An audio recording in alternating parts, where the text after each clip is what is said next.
What's the haps? I'm John, aka Meroka, and welcome to Spiral Spiel! I got a new hat. New hat is obviously Dark Harvesting, and the Dark Harvest is, well, it has expired, it is over now, so I grabbed it whilst I could. I will never wear it again, you know that, right? And once I've changed loadouts, this will be gone. I will probably never, ever re-equip it. That's all. Nope, probably not. So yeah, that's a thing. So we are in Copper Queen Gate, which is a freeze stratum, so lots of things looking to freeze me. You can probably see that from the snow in the background. That kind of probably gave the game away to a certain extent. It's kind of an obvious one. So yeah, let's delve on into here. Let's fight some gremlins in the freeziness. So, as I mentioned last week, this is episode 100, and I actually haven't done a bloody thing to celebrate. Not a thing. So, we're gonna carry on regardless. The new hat shall be my celebration. Let's go with that. Why not that? So, new hat is a celebratory new hat that will be taken off in due course, and then I will never wear it again. And that's all my celebrations shall be. Next week at episode 101 will be effectively at the start of Season 3 of Spiral Spiel, and I would like to take that in a slightly different direction. I mentioned way back, if you go back to about episode, I'm pretty sure it was 90, I did mention wanting to do something different with Spiral Spiel. And I kind of said, I think I was wanting to, at the time, wanted to tie it into Wikimedia to a certain extent. I certainly would like to take it down a more educational, slightly more interesting topic route. Whereas at the minute, there's a vast majority of the questions are about Spiral Knights, and given that the whole point of the series was never really to be, oh no, I'm dead. Pixel, save me! Oh, thank God for that. Ha! I'm glad I brought the wrong sprite. Oh my God, this sprite's useful, whereas the other one it wouldn't have done anything there. It would have left me to die. My pumpkin would not have saved my life. Jeez. I've never been so glad to have a cat equipped in my life. Oh dear. So yeah, I would like to go down more interesting topics. I still got plenty of Skyside stuff, and some of them make fantastic fodder for that kind of thing. Stuff like the Hadron Collider from a couple of weeks back. That was perfect fodder for me to talk about stuff like that. I like that. Those are good questions. So if you ask me stuff about Spiral Knights, from now on there is a considerably reduced chance that I will be prepared to answer questions about it. So don't be too surprised if I don't answer your questions if you say, what is your favourite item in the game? Which sword should I equip? These kind of things. I've answered those dozens of times. I've done 100 episodes of these. I've answered so many Spiral Knights questions, and it's about time we gave that a little bit of a break, I think. So Season 3 shall be delving into more interesting topics, I suspect. So that's the thing. Let us do, since it's a little overdue at this point, some Spiral Knights news. Yeah! So as I say, Dark Harvest is over. That has ended. The vendor selling the goodies and whatnot will be around for a few more days. If you've not claimed all your prizes, you're not going to be able to get any more tokens, but you've got a couple of days to actually collect your goodies from the vendors. There was, I guess there was a glitch that I never particularly picked up on, but I got the message afterwards to tell me that, hey, we done goofed. That does seem to be a recurring trend with these limited time events and tokens and things from Three Rings. They seem to goof up a lot with tokens. But yeah, I guess they removed the vendors and lost all the tokens and had to mail everybody their tokens back. That's amusing. So, minor confusion there. Don't be too confused. You got all your tokens back, the vendors are back, so nobody loses out. It's just Three Rings playing silly beggars, as it were. So that's a thing. It is November, so we've got a new lockbox on the wheel, the prize wheel at the end of levels, so new goodies available. And one of those is a new thing that's not been seen before in the game. And that is to say, well, hang on. I'm going to have to go double check the list. I've got a web page here that has the list on it, which is the guy who makes the Spiral Spy software, the thing that lets you view a lot of the files from within the game. He does a lot of factoid data mining type stuff on his website for Spiral Knights. So he has conveniently posted a list of all the things that you can get out of one of the lockboxes, which is rather useful for me, so I'll just recite from that, to be quite honest. You have, in any given lockbox, you have a 2% chance of getting a shadow key. Can I break that? Boom, there we go, good. And you have a 98% chance of getting one of the other accessories and goodies and things. Amongst those accessories are flowers, headbands, plumes, long feathers, pipes, wolver tails, glow eyes, twinkle auras, twilight auras, and the new one is binoculars. You can get binoculars. They, judging by the promo image which Three Rings put out on Facebook and Twitter and whatnot, they would appear to be worn kind of hung around the front, kind of the same place, like, I can't zoom in particularly well on my character here, and that's not going to show it off very well. Like that, it goes in the canteen slot, essentially. It sits, the binoculars sit pretty much where my canteen sits on my costume here. So, it's kind of one of those. And honestly, there's not a whole lot of those chest slot items in the game, unless there's any other sort of limited time ones. I can't think of any beyond the canteen and the barrel belly. I suppose there's the pocket pets, but again, they're kind of very much a limited deal. That's a really big yellow one, but I don't need any yellow in the slightest. I really resent leaving a crystal that big behind. God damn it. So, yeah. So, yeah, binoculars are a new thing, and they are in the common group. There are a variety of different rarities within the lockboxes, as there always are. So, Twilight and Twinkle Auras are, you know, like less than 1 in 100 lockboxes will have that in. Whereas binoculars, flowers, headbands, plume, long feathers... Oh, hang on, no. Binoculars, flowers, headbands, and plume, you have got a 77% chance in any lockbox to get one of those 4 items. So, binoculars are probably going to be fairly common for this month. That is, if you can acquire a copper lockbox, because obviously the mechanism behind that is... There are other things at play, but it principally revolves around whether you've opened any lockboxes in the recent history. So if you've opened any iron ones, any platinum ones, or whatever else has been before, that will give you an increased chance of getting a lockbox. There's a few other things at play, but the main mechanic there is, have you opened a lockbox recently? If yes, you have a very good chance of getting another one in the near future. If you have not, then if you're still sitting on a lockbox that you haven't opened in a very long time and haven't seen any lockboxes, that may well be the reason that you haven't seen any lockboxes, because you ain't opened the last one they gave you. Which is a slightly underhanded technique for making a little bit of money, but there you go. So we have Ice Arena Wrench Warfare, so I guess I'm probably fairly equipped for that. That sounds gremlin-y, construct-y, so I guess my gear's pretty suitable for that. So that's cool. We also have, I should probably show you this before we activate the arena, or I won't be able to do so. In the Energy Depot, we also have a new set of prize boxes. I mean, heck, when don't we? We've got, obviously, not the advert first on the page, because that would make too much sense. Right at the end we have, join the Scarlet Scouts. Purchase hazardous prize boxes to requisition gear and accessories favoured by Rendon's Elite Scarlet Scouts. Which is, to be fair, just a palette swap of the danger gear that already exists, and this is now hazardous. The danger was yellow, the hazardous is red. Admittedly, the red, in my opinion, looks a hell of a lot better than the yellow, but there you go. Those are available for the usual prices that they tend to do these things at. There, you've seen the drill. I can't. I'd be lying if I said I could remember the prices offhand. It's $5 for one. I don't know. You know the prices by now, hopefully, or do not care about the prices, because it's the same prices they always have been and always will be at this point in time, so check them out if you're interested. Don't if you're not. I'm not gonna make you do anything. So that's the thing. That's new shinies, new toys to play with. Honestly, I wouldn't mind the red Oni helm. I presume it's called the Hazardous Oni helm, or I'm assuming it keeps the same naming conventions as the previous range, but I probably won't do much. I'm still going to continue wearing my green chapeau till the end of time. Costumes mean very little to me these days. They really do.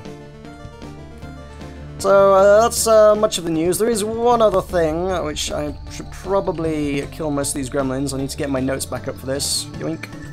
There was, just the other day, one of the GMs, I believe it was Atalanta? Yes, Atalanta, posted a message in one of the havens, which was actually the first thing we've heard from anyone at Three Rings in a very long time about the Gunner update.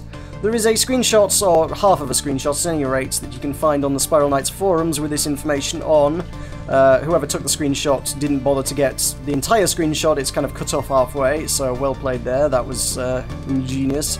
But we'll have it on good authority that what it actually says, is the gunner update will feature new guns, extra classes added onto guns, reworked guns, new gunner armors and helmets, and balancing out the guns as a whole. The gunner update will be released soon, but sadly we don't have an exact date. We'll add other new things as well, which is interesting. I mean, a lot of that we already knew about. Certainly we know about we know about the new guns, we know about the new armors, we know about that kind of thing.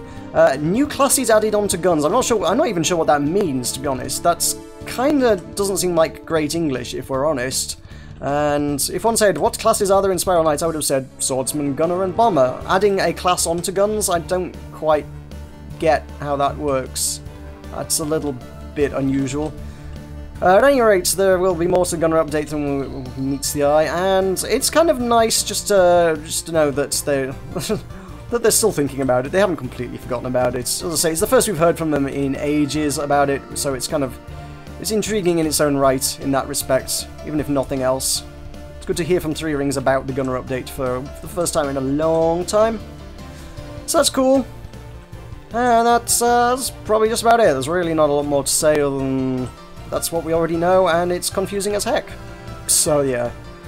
So let's do some questions! The final questions of the season. So that'll be a thing. And I will note at this point in time that I am recording this video on the Tuesday as usual. I can't remember if did I say this at the start of the video? I can't remember if I did. I meant to, and then I don't remember if I did. But anyway, yeah, I've kind of got plans for tomorrow that will take up much of the day. As seems to have been the case many Wednesdays recently. It's not intentional, I assure you, but so, yeah, I'm kind of recording this a little bit ahead of time. So bear that one in mind with reference to things that happen and go down and whatnot. That's the thing. That's also half the reason I didn't get to plan anywhere near as much stuff as I wanted to well, I've given it some thought and I can't think of anything particularly creative I can do with the series. It's a fairly limited format, I feel. Anytime I ask for suggestions, everyone's just like, why don't you play with fans? Because of the reasons I listed last week. So I'm not going to go into that, but yeah. No. I'm rather limited in what I can do with the format, unfortunately. Like I say, I feel like changing what I talk about is a significant change to the formula, and it's something I would like to do. So that's a thing.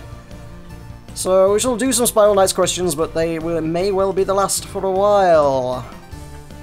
So let's start off with Slimy Businessman, a name I haven't seen in a while, but good to see him back. What music do you listen to? Are you a person that stayed listening to old bands from the 80s and listens to them mostly, or are you adapting to new music that's swarming around us, electronic, hip-hop? Have your parents influenced your music tastes? Do you think music is positively changing in a sense, or is our new world music terrible to listen to? Oh god, I'm gonna get got by the thing! Save me! Yes. Oh man, that cat's so useful.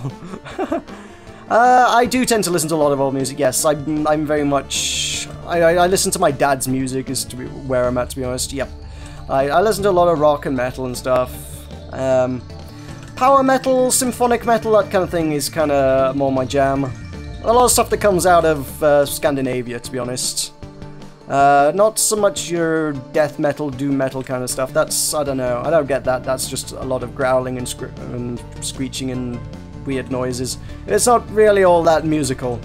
I do like Dragon Force is an excellent band I like a lot. Sonata Arctica is a band I like a lot. Iron Maiden was one of my great first musical loves, to be honest. Not really, I haven't really listened to all that music a lot lately, although, well, I haven't for a couple of years now been into music a great deal. With the exception of last couple of weeks. A few weeks back, one of my mates got me to go to a Dragon Force gig, which I wouldn't have known about if he hadn't pointed it out, and they had a support act called Neon Fly, and that was an excellent gig. Neon Fly are a really good band, I would totally recommend them, and Dragon Force, as always, kicked ass, so yeah, it was a really good gig, and I've kind of been listening to, well, a lot of both, actually, in the last few weeks, so... yeah, kind of getting back into music in a way, in a certain kind of way. Probably not in a big way, but in a certain kind of way. Not a big fan of your electronic and your hip-hop and what. No, I can't say I particularly care for any of that nonsense. It's all a bit crap. I think a lot of the problem with music these days is there's a lot of your sort of manufactured stuff around, and that's really just, that doesn't appeal. You sort of, all your talent shows, it's like, come and sacrifice your soul in dignity in order for making a cheap entertainment, and we'll make 1 out of 100,000 people famous. And it's just it's the idea that it's like, oh, we'll make a specific number of people famous every year. It's like, previously people had to freaking work on a career. Now it's like, oh, come and dance for us, sing, dance in front of the camera, entertain us, and maybe we will make you rich and famous. It's like, oh, come on, really? You can do better than that. Go get a guitar, practice in your garage for 5 years, and then make a really awful band with your friends. That's where the good music's born. That's where it's at. So yeah, my dad's music's the best. that's my musical tastes. So if you want any more recommendations, I will gladly give them. But yeah, Sonata Arctica, Dragon Force, and Neon Fly are what I will recommend offhand if you want something to listen to that is symbolic of my music. Actually, I'll say also Neon Fly, the lead singer, I've said to a few people, sounds a heck of a lot like Ronnie James Dio, and by God do I love some Ronnie James Dio as well, so yeah, okay. I'll go with this. I will go with a man who sounds like one of the great legends, to be honest. Lord Chortlesworth asks, what's the haps, Mary? Not much, just fighting some robots. I once heard in Spiral Spiel that you played Metroid Prime, and as a person who grew up with Nintendo games, I was wondering what your out of 10 rating would be for it, and how much do I have to donate to you to make videos of you playing it? Don't worry, you won't have to finish it. Ah, okay, interesting points there. Firstly, what is your out of 10 rating of it? Well, if you're watching my critique, I don't really buy into the whole out of 10 rating.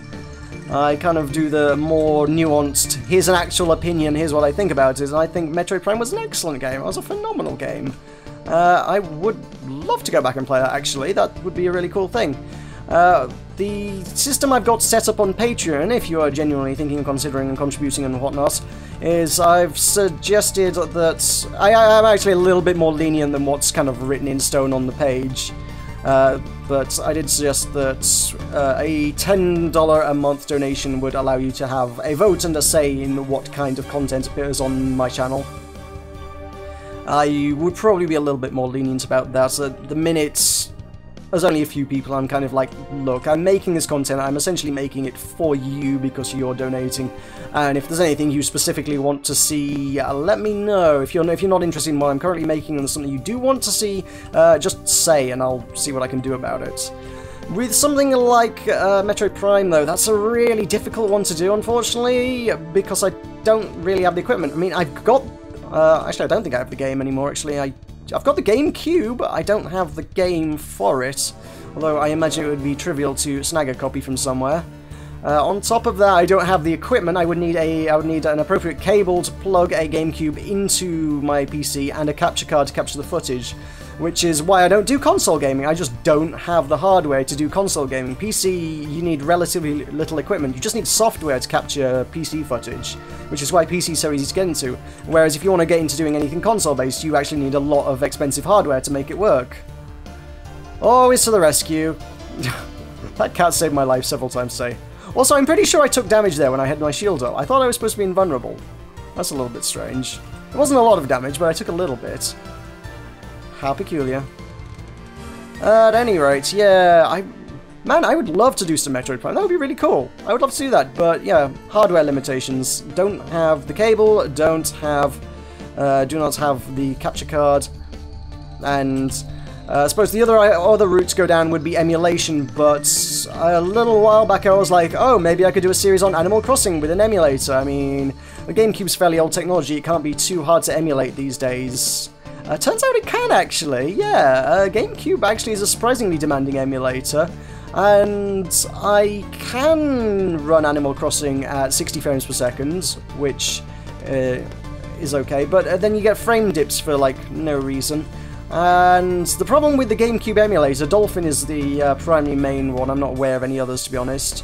The problem with the Dolphin emulator is that the gameplay is tied to the frame rate, which is... I don't know if that's part of the GameCube or anything. It's more just a part of the emulator.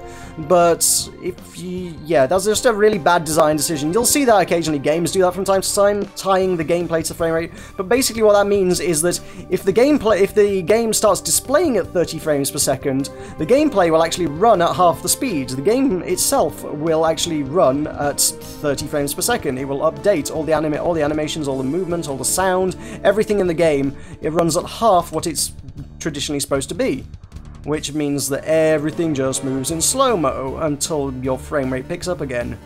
And obviously, trying to record anything is a lot more demanding on your hardware than it is when you're trying to play the game. So whilst I can get a reasonable 60 most of the time when I'm not recording anything, as soon as I try and record GameCube stuff, it'll start slowing down, it'll start running at maybe 45 frames per second, at which point I'm playing the game at 3/4 speed, and it's gonna be really weird. So, to go down the emulation route, I just need a much better computer. To go down the video capture route, I need some expensive equipment. Ultimately, neither of those is available to me immediately, so, like I say, if you want to know how much to donate to... If you specifically want a figure on how much to donate to get me to do that, enough to buy me all that equipment right now would be where I'd say, which obviously I don't think anybody's going to do. I think that's rather silly. And I wouldn't even advise that. I would feel really bad taking ridiculous amounts of money off it. If you want to support what I do and in the future potentially see the content you want to see, $1 or $2 a month or whatever you can afford over on my Patreon page would support me immensely, and that would be really helpful. If a whole bunch of people just chipped in $1 a month, that would allow me to do so much more with the channel that I couldn't do ordinarily anyway. It would make such a difference, it really would. So, thank you very much for that, Lord Chortlesworth. As I say, I'm not going to give you an out of 10 rating, because I don't do that. However, were it on Steam, I would put it on my curation page. I would very much recommend it, and it would get a box quote from me. That's where I'm at with that one. Julopa Ben Banana Plantage asked, in reference to a question she, I don't know. I'm not sure whether the Julopa Ben Banana Plantage is male or female. It sounds like a feminine name, so I was kind of mentally... thought female, but I don't know. So, Julopa Ben Banana Plantage, I want purple, don't I? Oh, they're all the same size. Asks, I asked my question last week about whether I'm really good at the game or not, because many people have a hard time when they don't concentrate on the game they're playing while they answer the questions. I have a question. Nowadays, which game takes the most grinding? I realise I know there's a thing about concentration on games and playing it and whatnot. I'm very much aware that's a thing. It's a thing I deal with on a daily basis, and I know I don't do anywhere near as well whilst I'm talking as when I play, but it just comes with the territory, I guess. With Spiral Spiel, if I like have to read off a sheet, if I read off my notes, or if I read off, like I say, off the Spiral Spy Guy's website, I will kind of... You'll have seen me do it several times today. I'll kind of go into holding pattern, I'll just sort of kite everything around the room out of the peripheral vision on one monitor, whilst I'm reading off the second monitor. It's like, I won't try and concentrate on the gameplay. So there's that. Which game takes the most grinding? I'm pretty sure... not that I've ever played it, but from what I hear tell, I believe RuneScape takes the most grinding of anything that I've ever heard of in my life. Oh, that did not like my frame rates. There we go. What are we at? We are in a graveyard, which I suspect means we need my paladin gear, which means that hat disappears, never to return again. I'll almost undoubtedly never wear that hat ever again. It's a tremendous shame. I might bust it out next Halloween. It's a Halloween hat. So yeah, RuneScape. As I say, I've never played it, but all the stories anybody has of playing it make me wonder why anyone does play it. Actually, for starters, and all the stories are usually intrinsically tied to the ridiculous amounts of grinding that any given person had to do within the game. There was a Reddit thread, I believe I talked about this on the podcast yesterday, in fact, but yeah, there was a Reddit thread recently where they were discussing basically the amount of time it took to level up various skills within RuneScape, and one particular skill, which was agility, that someone took the time to do the numbers on, was, they said, to get from level 1, I guess where you start, to level 99, which was the top, in agility, the fastest way of doing that was going on an agility training course, which involved forcing your character to run around in circles, basically around a circuit, I guess. And I don't think it required a whole lot of interaction from the player. I think someone said it took like 7 clicks per lap to do this thing, so it's not a heavily invested task. It's not something particularly complex. It's just laborious. And the amount of real-world time of forcing your character to run in circles around a lap at 7 clicks per lap would be 10 days. You would need to do this for 10 days straight. Real-world days, but full 24-hour sessions. If you started, it would take you a week and a half to actually level from 1 to 99. And that's one skill. There are a whole bunch of different skills, and many of them were equally ridiculous. So, yeah, RuneScape, like I say, just from these stories, I can't fathom why anybody ever played that thing, and indeed still does play that thing. I guess people still do play that thing. It sounds ridiculous that anybody would buy into that concept, when there are many more engaging games. I mean, that's not even engaging content. Why? What's the incentive? What's the goal? What do you get out of doing this? The mind utterly boggles. So, yeah. No matter how bad it gets, no matter whether you're grinding for Apocrian tokens, or Halloween tokens, or doing Grinchlin Assault, just remember, it could always be worse. You could be leveling agility in RuneScape. So there's that. I'm pretty sure that one probably takes the cake for most grinding. I've never heard of anything that sounds worse than that. So yeah. A name I can't pronounce. Aliave? Aliave? I don't know. Aleavaye. Aliave asks, how do you feel about the battle sprite reskins instead of all new sprites that use Moonstone and Veilstone? No, again, this is something that Three Rings have never actually announced, but I do have every faith that such things must surely to God be in the works. However, bear in mind that such things would take considerably more balancing to figure out. You need to add essentially 6 entirely new abilities to the game and make sure that that works fairly and effectively in all combat scenarios. So there's a lot of design tweaks, changes, and playtesting and balancing necessary behind implementing something like that. So I can understand why a reskin would be in the game. A reskin would be really only requires work from the artist as opposed to the actual design team. So, especially in a completed game like this, or effectively completed, there's a lot more downtime and freedom for the artist just to come up with new stuff than there is to actually design new things. Designing things actually requires work and balance and stuff, whereas if we're talking about reskins, it's minimal work for an artist who otherwise isn't actually doing anything other than spinning in their chair and drinking coffee. It gives them an opportunity to actually come up with something new to implement into the game, and it's cheap, it's easy, it's free to do. Well, aside from, paying the artist, but yeah. So, Ian McConville and whoever the rest of his art team are, normally on an average day in the office, chances are there's probably not that much for them to do as regards new content.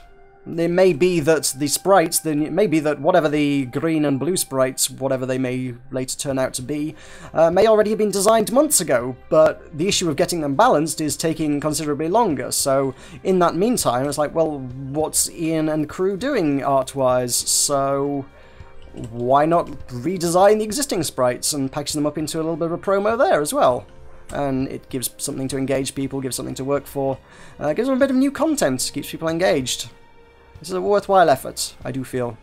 So, I don't object to them, like I say. If you know the intricacies of how game development works, you understand that, especially in some ongoing product like an MMO like this, there's a lot more freedom for the artist to just continue making things whilst the developers actually take much longer to make the rest of the content. So thank you very much for that. Mishni, another name who's tripping me up a little bit, says, what do you think about Kickstarter? Have you ever supported a game there? Oh, good lord, yes. I have supported a few things on Kickstarter, actually. Several of them still in development after some considerable time, come to think of it. And I quite like Kickstarter, to be honest, as a format. I mean, I've seen a lot of stuff that's kind of ended badly. We do talk about this a ridiculous amount on the Button Mash podcast, which you should go check out if you want to hear our thoughts on Kickstarter-based stuff. I didn't really check to see what I'm fighting here. There are constructs, so... Well, my sword will suffice, I guess. That'll hold up for a little bit. I hope it's mostly constructs, otherwise I'm going to have trouble. Let's deal with that so I don't get too frozen. So yeah, Kickstarter. I mean, I ran my own Kickstarter. If you know the history of Button Mash, a year and a half ago, I guess it was, we ran a Kickstarter to relaunch the Button Mash events as a brand, and we didn't have a particularly lofty target, but we were successful. So we raised a bunch of money and invested that in buying some cool stuff and hiring out the venue and relaunching our brand and doing what we love doing. So I like Kickstarter for that. And I do think it just allows a lot of opportunity for products that wouldn't otherwise be able to see the light of day to see the light of day. But I can't say I particularly favour the really silly projects like, well, potato salad. It's like, oh, for God's sake, guys, really, potato salad? I gather the people who threw money at that was like, oh, it's some big in-joke that I'm a part of, haha, isn't potato salad silly? It's like, I use Kickstarter, but I still don't want to be part of some silly in-joke just because... I mean, we're talking about throwing real money at something silly here. No, not happening. I'm not backing Kickstarter potato salad. It's not... That's not a sensible decision to be making in my life here. My word. So there's stuff like Tim Schafer's done a lot of crowdfunded stuff that's then gone sour as well. So there's a lot of risk inherent to it, and it's a format you do need to be very, very careful with. But if you know what you're doing, it can be right. I mean, the unfortunate thing with Tim Schafer is he's a man with a very, very solid track record. He's obviously the man behind the Monkey Island series and Grim Fandango, and he's got a fantastic repertoire of works. And ultimately, when he says, oh, I need some money to make a video game, most people go, oh, well, he's Tim Schafer. He can make a video, and we know he can make a video game. He won't possibly squander our money. Then he spends $4 million on making half a video game when he was supposed to spend, I believe the original target on that, wasn't that like $600,000 in order to make an entire video game? Yeah, that one went a little bit over budget and kind of tripped a lot of people up. So even the biggest and best there's still an element of risk no matter what you're doing. And yet people still continue to throw money at it. But there is a distinct trend of the big, huge, crazy successes just aren't as common these days, and there's not as much money in it anymore. Many people have learned from the mistakes of Kickstarter and the failures and losses and whatnot, and yeah, people are a bit more cautious with their money, I think. There's a guy whose Kickstarter I backed two of his Kickstarters in recent times, and one of them I haven't actually put the video together yet, but I did film the unboxing of it earlier, assuming that footage is not absolute garbage, which there is a very much a high risk it might be because my webcam is disastrously bad. Assuming that footage is not complete and total garbage, I will probably have a unboxing video for that out later this week. Because that was kind of fun. That was a good, cool little Kickstarter. That was fantasy coins from the Eastern Realms, which were intended to be used as like tokens in like Dungeons and Dragons and whatnot. Not that I play Dungeons and Dragons, but they were just looking at the screenshots and videos and promo stuff that he did of it. It's like they were just exceptionally gorgeous things. So yeah, I needed to get in on that. And then the same guy, obviously I heard about this from backing his first Kickstarter, but then he's actually gone on to make a card game, well, dice and card game. Which is the Dragon Eye Tavern. That recently got funded last Friday, and I backed at the tier which allows me to design a character within the game, which is a ridiculously frivolous use of money that I really shouldn't have spent, but god damn it, I had an opportunity for a surprisingly affordable price to put an entire character in a game. Yeah, I want that. I'm sorry, I want that. I want that badly.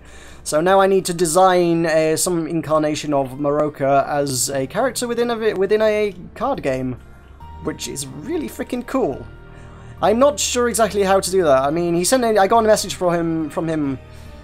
I think it was this morning, in fact, saying, "Here's the details on how to give us your character design," and I was like, I haven't got a character design, I don't know what I'm doing here. I thought it would sound like a good idea, and now I'm like, I have no idea. So I need to come up with a artistic concept that he can then pass on to an artist that he can design the character, and from there, I also need to come up with like a special move for the character, something that differentiates him from all the other characters. And yeah, that's... I don't know the problem is I don't know the game well enough, because I've never played the game. It's a game I've just bought on Kickstarter, so I don't know quite what works and what doesn't work, what's viable, what's not viable, what's acceptable, balanced, unbalanced within the world of Dragon Knight Tavern. Anything I come up with is working from a frame of reference where I don't actually know the game. So I feel like, you know, it would be useful if I could play the game before I can design a character. I'd like a few rounds with the default stock characters before I start designing my own and trying to expand the game. Weird place to be in. I've never found myself in this position before, and I only have myself to blame. So I shall have to work on that over the next week or so. I need to decide. I mean, part of me wants my character to look a little bit like Meroka from Spiral Knights, and another part of me wants to just go down like the steampunk pirate route, which I might do, because that would be pretty bloody cool actually. So yeah, steampunk pirate could well be it. But I really like this. I like this character as well, and I've got some reference material. I could send them the Tomoki artwork and say, hey, this is what my character in the game looks like. Can you add this to your game? That'd be awesome. I don't know whether he'd be, like, offended, though. He's, like, hiring proper artists, and I was like, hey, artist, who's probably got his own artistic style and does their own thing. Here's someone else's artwork, which is already based on the artwork of another video game. Can you do your own third reinterpretation of all of this? Is that really offensive to an artist? I feel like it could be. I don't know. At least Tomoki knew what she was getting in for when she designed my artwork. It was like, look, I know are you wanting me to work in the Spiral Knights artistic style. This was agreed upon and accepted. That was, you know, that's what she does, or did anyway.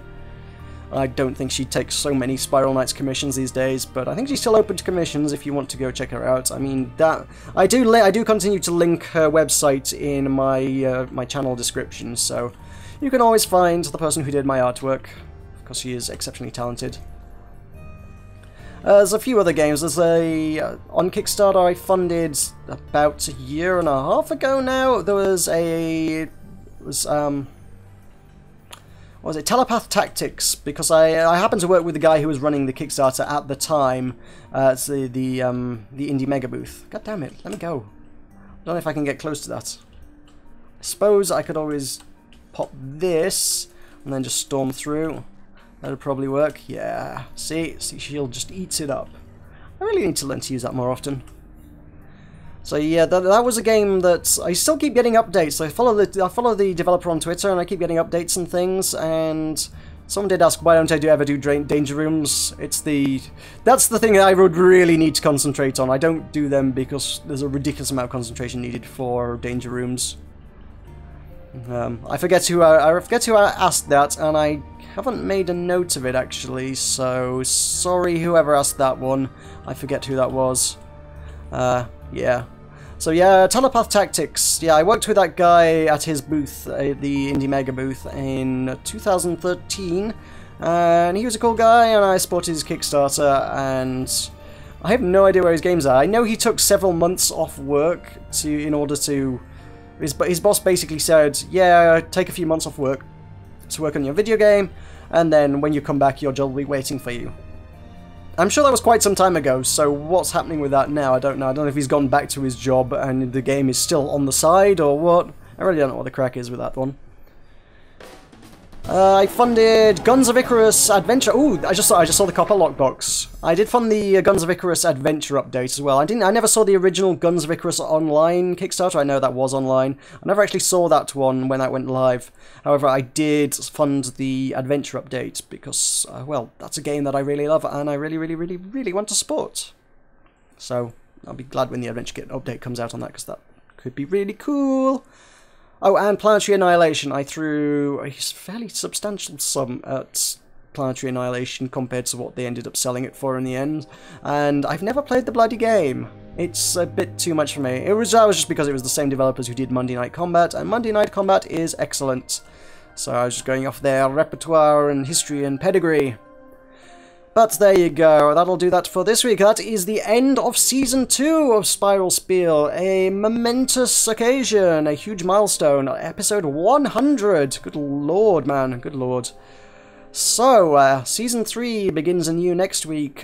Feel free to leave your comments your questions in the comments below, but bear in mind that questions of a Spiral Knight bent may be glossed over in favour of things of a slightly more intellectual, educational, interesting nature. Something I can get my teeth into and do a bit of research on the background of, because that's the kind of thing I really like talking about. At any rate, thank you very much for watching. I have been Meroka. This has been Spiral Spiel, and I'll see you in Season 3 next week. Yeah!